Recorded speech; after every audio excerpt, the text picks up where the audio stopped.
পুলিশকে গুলি করে চম্পট এখনো অধরা আসামি 24 ঘন্টা পেরিয়ে গেছে এখনো কাউকে গ্রেফতার করতে পারেনি পুলিশ। হেফাজতে থাকা বন্দির কাছে অস্ত্র এলো কিভাবে, কোথায় নজরদারি? এখনো অধরা 2018 খুনের মামলার আসামি সাজ্জাক আলম ও তার সহযোগী আব্দুল হোসেনের নামে পুরস্কার ঘোষণা করেছে পুলিশ। দুজনের ছবি দিয়ে 2 লক্ষ টাকা পুরস্কার ঘোষণা পুলিশের। ইসলামপুর কোর্ট থেকে রায়গঞ্জ জেলে ফেরার সময় চম্পট দেয় ওই আসামি পুলিশকে গুলি করে। গতকাল ইসলামপুর কোর্টে সাজ্জাকের সঙ্গে দেখা করতে আসে আব্দুল। সেই আব্দুলই জেলে সাজ্জাকের কাছে অস্ত্র পৌঁছে দেয় এবং সেখানেই আব্দুল হোসেনের সঙ্গে পরিচয় হয় সাজ্জাকের। বাংলাদেশের নাগরিক আব্দুল হোসেনকে আগেই গ্রেফতার করেছিল পুলিশ।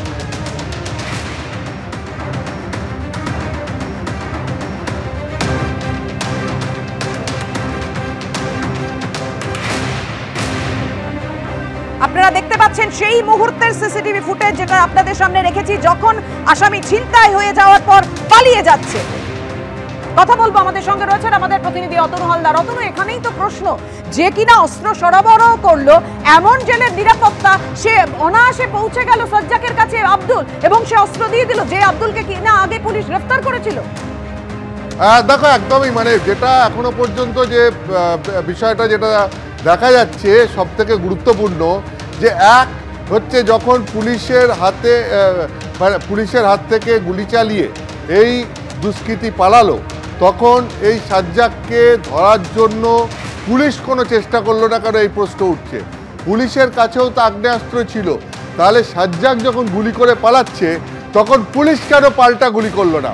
পুলিশ কেন তাকে ধরার চেষ্টা করলো না? একজন দুষ্কৃতী, সে পুলিশ হেফাজত থেকে সেই মুহূর্তে তাকে আদালত থেকে জেলে নিয়ে যাওয়া হচ্ছে, সেখান থেকে সে পুলিশের ওপর গুলি চালিয়ে পালাচ্ছে এবং পুলিশের হাতে আগ্নেয়াস্ত্র থাকা সত্ত্বেও পুলিশ পাল্টা গুলি চালাতে পারছে না, তাকে ধরতে পারছে না।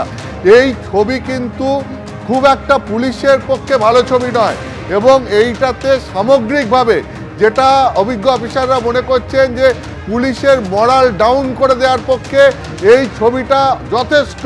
কারণ এই রকম খারাপ ছবি যদি একের পর এক হতে থাকে তাহলে পুলিশের মরাল ডাউন হয়ে যাবে। রাজ্য পুলিশের ডিজি তিনি বলছেন যে যদি ক্রিমিনালরা একটা গুলি করে তাহলে পুলিশ 4টে গুলি করবে, কিন্তু কার্যক্ষেত্রে সেইটা দেখা যাচ্ছে না। কার্যক্ষেত্রে দেখা যাচ্ছে ক্রিমিনালরা গুলি করে পালিয়ে যাচ্ছে আর পুলিশ সেইখানে গুলি খাচ্ছে, পাল্টা গুলিটা করতে পারছে না। এখন স্বাভাবিকভাবেই এক্ষেত্রে পুলিশের কর্মদক্ষতা নিয়েও প্রশ্ন উঠে গেছে যে তাহলে কি পুলিশের কোথাও একটা ইনস্ট্রাকশন কিংবা তাদের এফিসিয়েন্সি এইটার কোথাও একটা ঘাটতি হচ্ছে? সেই কারণেই কি ক্রিমিনালরা পুলিশকে ওভারপাওয়ার করে পালিয়ে যাচ্ছে? ধন্যবাদ তোমায়।